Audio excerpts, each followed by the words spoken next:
Hello, history scholars. Mrs. Olson here. Today's lesson is titled The U.S. Enters the War. The war we have been talking about is World War I. We learned about the causes of the war, then about the different technologies developed and used in the war, and the previous lesson dealt with several battles. Now, today's focus is going to be on the United States, which was a major player in world affairs. When World War I began, the US took the position of neutrality. That means they weren't involved in the war, and America stayed out of it as long as they could.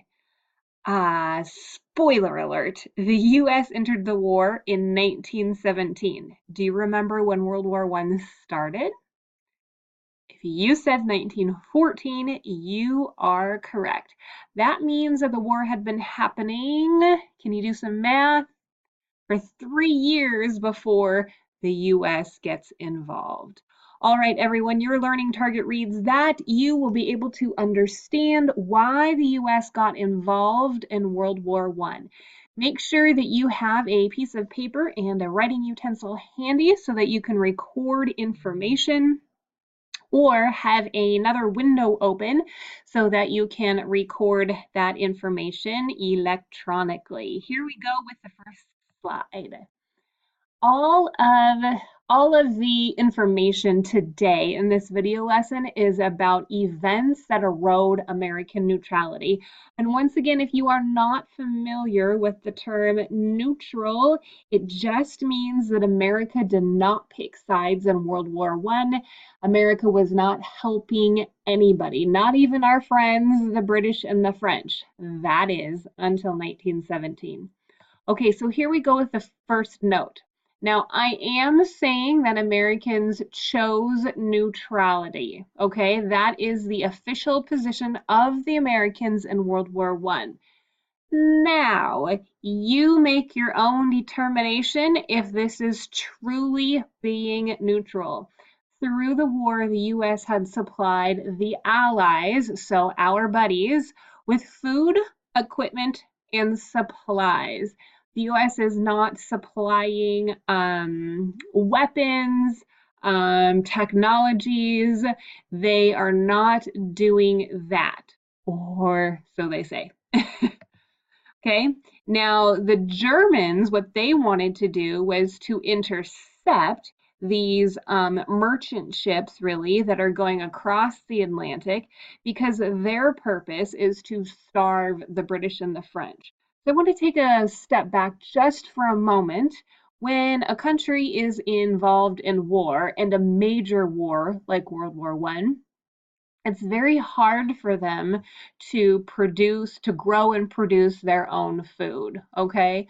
A lot of the men are away fighting, and so that only leaves half then the population to be able to grow and harvest food. And think about this, if your countryside is being bombed out, you're not going to have any farmland in which to raise livestock or to grow crops.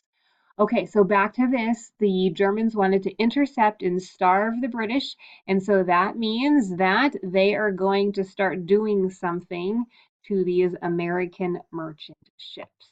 Okay, so this note reads that Germany, oh yeah, and remember that with our previous set of notes, we were abbreviating major players, major countries that are involved in the war. So G is for Germany.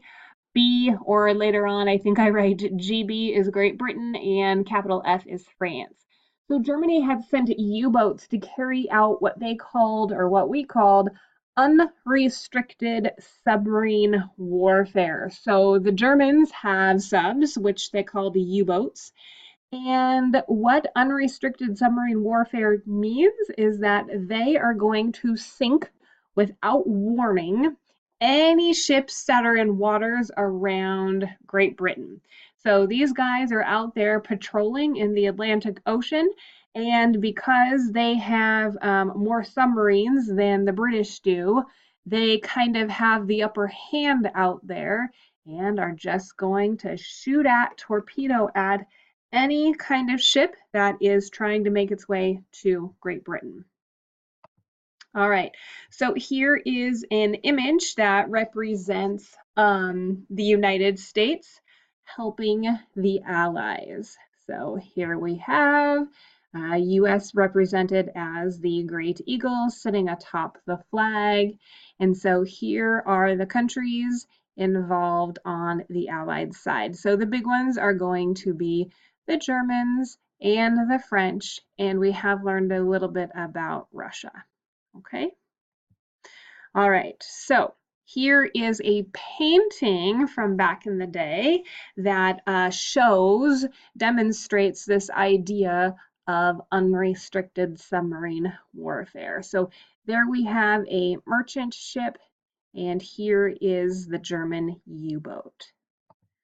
Okay, continuation. And instead of there being a like a main idea topic here, I am saying that these notes go underneath the German U-boats, the unrestricted submarine warfare note. Okay, so the Germans carrying out unrestricted submarine warfare triggers outrage among the Allies and the United States. So we are getting the report that the Germans are carrying out this tactic, and a lot of Americans are definitely not in favor of just blowing ships out of the water. Germany claimed that the merchant ships, the US merchant ships, were disguised as warships. So here's what I want you to do. Is being truly neutral sending supply ships to help our friends? And if we're sending supply ships to our buddies, the French and the British, do you think it's possible that we could have sneaked other items onto those ships?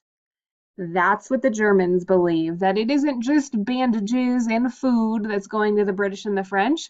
There are actually weapons and artillery and bullets.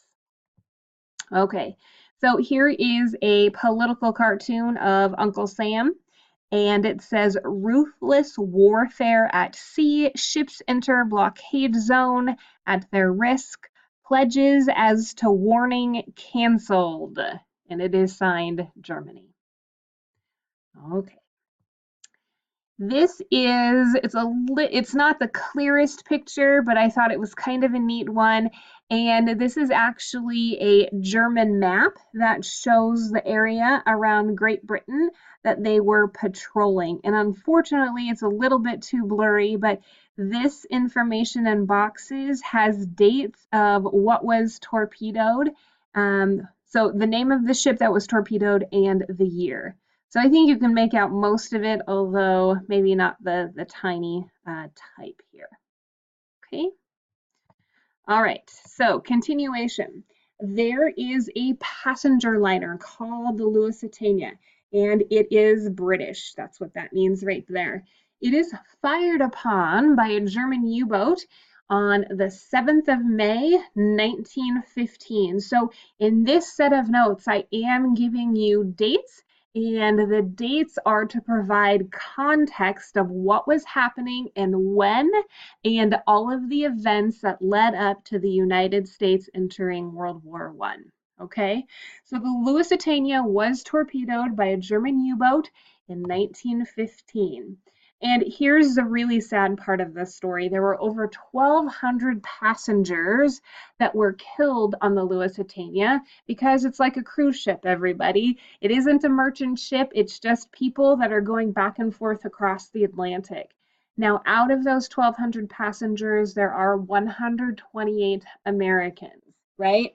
So you don't mess with Texas. You don't mess with America, especially when we are neutral. This gets a lot of people fired up in the United States because the United States is officially neutral in World War I. Okay? This note reads that Americans were outraged and they regarded the attack on the Lusitania as an act of terrorism. So I've got a couple of pictures to show you, and then I am going to end the video and restart with segment number 2, okay? Oh yeah, I forgot to tell you this part. U-boats, I've been using that term, and sometimes I get kids that ask, why is a German sub called a U-boat? Why not just call it a submarine? Well, in German, the language German, U-boat really comes from their word for submarine. And so if you speak German, I apologize if I butcher it, but it is Unterseebooten. So under, that's the Unter, sea is ocean, sea, and then Boten is, of course, a boat. So underwater boat is a submarine. All right, so here we go with those pictures. Here's the front page of the New York Times, and you can see that it says Lusitania sunk by a submarine, probably 1,000 dead, and of course they don't have the real count until later. Twice torpedoed off Irish coast, sinks in 15 minutes, and then some famous people were included in the count. Okay, here is a picture, actually a postcard of the Lusitania in her full glory, about to set sail.